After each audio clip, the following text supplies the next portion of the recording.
You ask Tiger to calculate. This deals with finding the midpoint between 2 points. The midpoint between the 2 points is negative 51, 86.5.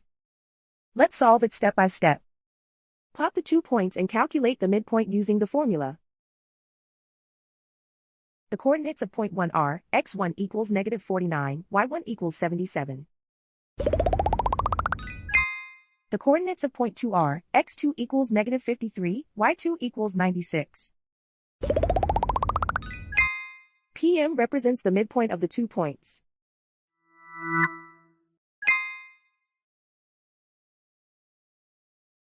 Use the x values in the midpoint formula to find the midpoints x.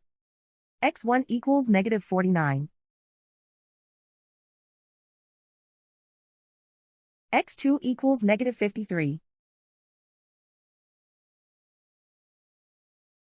Simplify the arithmetic.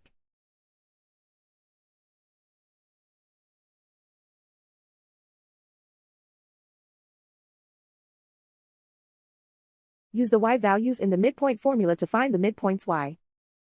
y1 equals 77.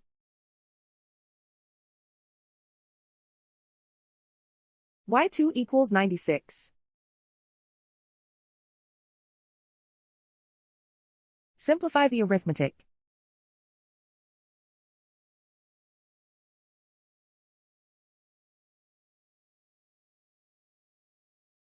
And so, the midpoint is negative 51, 86.5.